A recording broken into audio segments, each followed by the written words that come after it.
Hi, this project is inspired by the Farmer's Wife 1930 Sampler Quilt book.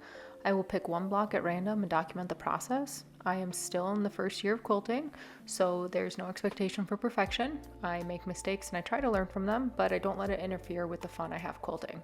This is low pressure quilting. So let's get started.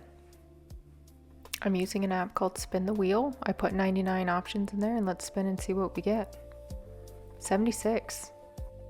So there's many parts to this book. There's the letters and then there's the designs in the back. So when you go to the back, they're in numerical order. So let's find number 76. Shows Nancy. Okay, so that's this quilt block and it shows the pattern and it shows the templates and stuff like that. Like I said, you'll get more of the information in the CD-ROM, but this is the pattern that we're looking at right now.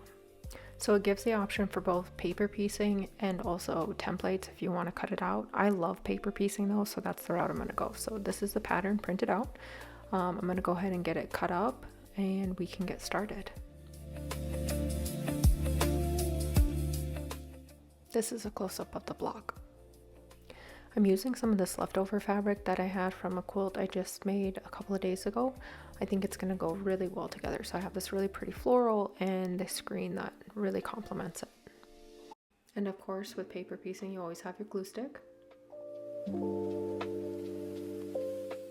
Okay, so here's our first piece, A1. That's going to be the first piece we put, and then we're going to connect it to A2. So the first thing I usually like to do is to take my ruler or something, whatever you have is fine, and I like to crease the paper beforehand just so that it's a little bit easier because you're going to need those folds later on when you're trimming your seam allowance. So you just go around to each one and you just fold it just a little bit just to crease it, just like I'm doing here.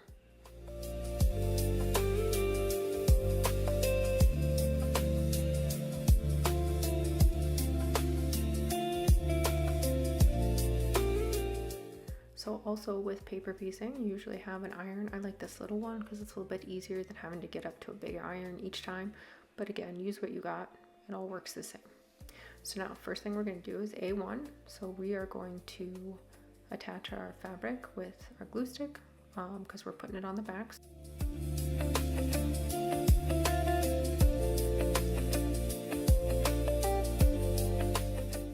Okay, so this is the fabric we're using on A1 because it's the pattern piece.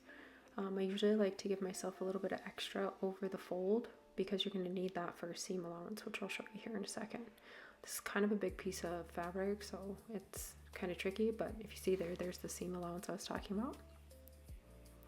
Usually I like to work with smaller pieces than this, but this is what I had, so I'd probably just cut it down. But we're going to attach it to A2. Which is going to be that solid piece. Okay, so I have my solid piece, just making sure that it should fit. I usually kind of eyeball these things. Sometimes it works out, sometimes it doesn't. All right, right sides together, and then we're going to sew it. You sew on the front of the paper. Okay, so let's make sure our machine's ready to go. I move my needle over to 4 and then I set my stitch length to 1.5, which makes it easier to tear later on. Okay, let's get the needle lined up on that first line. Slowly dropping it down to make sure it's lined up. A lot of people like to backstitch to help reinforce the stitches on this, especially with the tearing away. Sometimes it can pull them apart. I do it sometimes I forget, so it's just, I guess, sort of personal preference. But making sure to go slow on that line and just following it, and then back stitching at the end.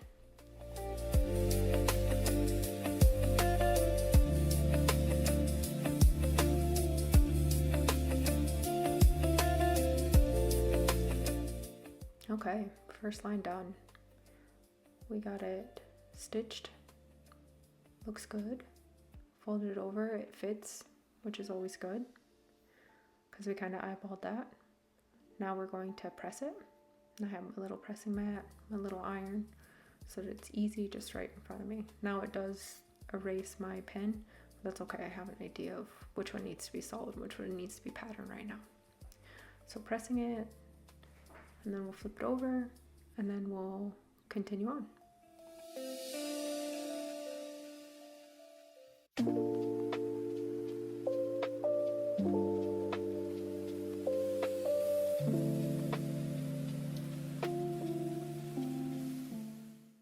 the next thing we would do is A3, but I've noticed that this big piece is kind of tricky and I need this fabric for these other pieces, so I'm just gonna trim it up real quick.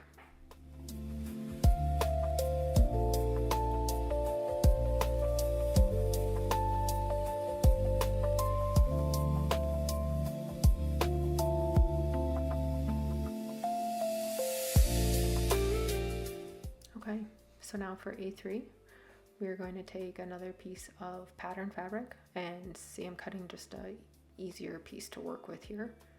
Because this is a smaller sort of triangle, I can size it up a little bit better. Okay, so now we fold it over for our next piece. We're going to use this add a quarter ruler, which is awesome. If you can get it, it's fantastic. If not, using a regular ruler just to make sure you have that quarter seam allowance is just fine too. This is helpful because it has a little lip that can catch the paper, which makes it easy. So we cut that off, and now we're going to line up our next piece, right sides together, and we're gonna sew across that line. And we're going to repeat for the other side because there's a similar piece on the other side of the solid.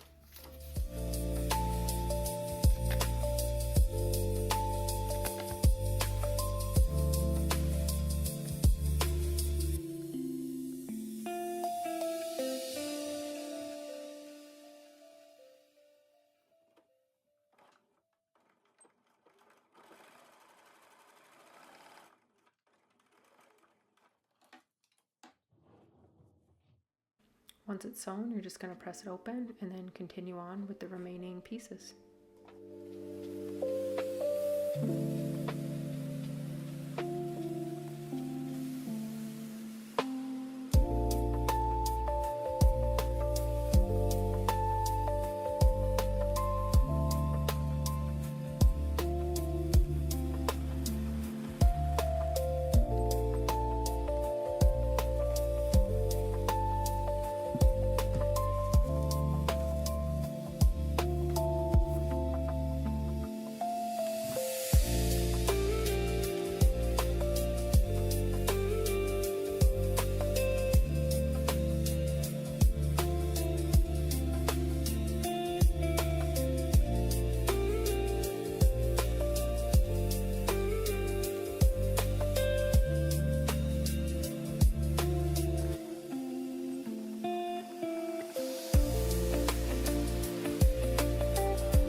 Now, since it's all finished, we're just going to trim it up, making sure to stay outside of the dotted lines because we want that for our seam allowance.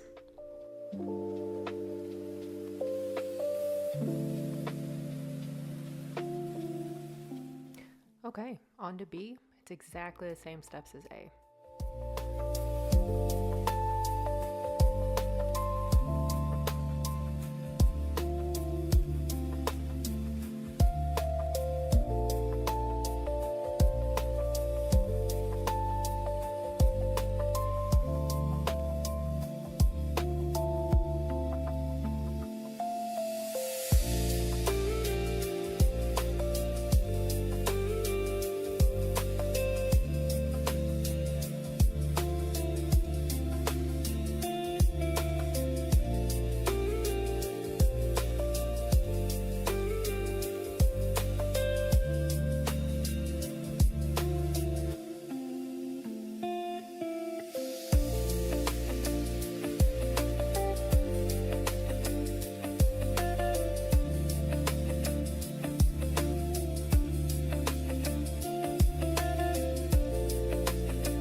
Great, all 4 pieces are done.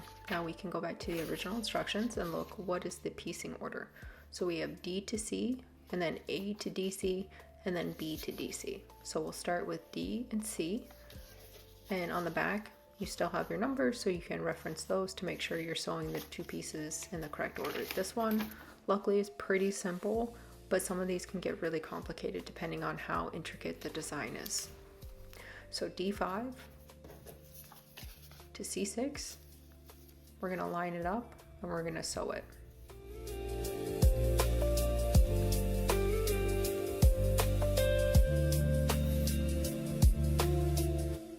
So just using a little bit of glue here just to keep it stable while I'm sewing these together. I don't always use pins, but they can be helpful to keep things lined up. So you'd go to the corner of one piece and the corner of a second piece, as you can see that I'm trying to do here.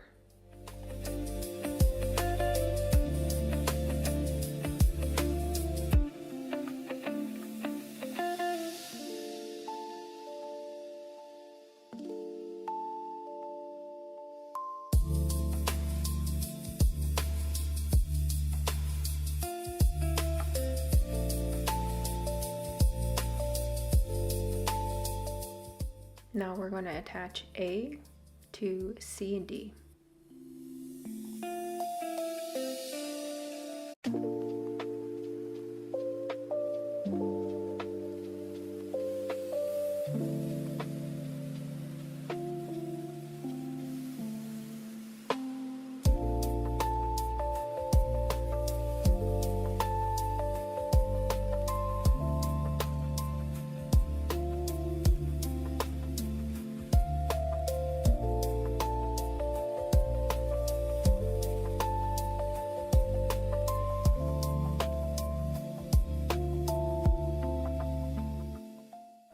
My preferred method is to use clips, so that's what I'm going to do on this piece. I'm just going to line it up and attach the clips.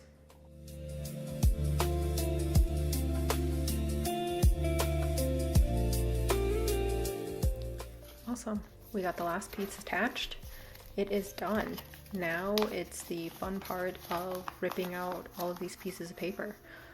Even though we have a short stitch length, I do think it's still important to be careful because you don't want to rip your thread or mess that up, because it's kind of a pain to fix. So just rip out all the paper pieces now.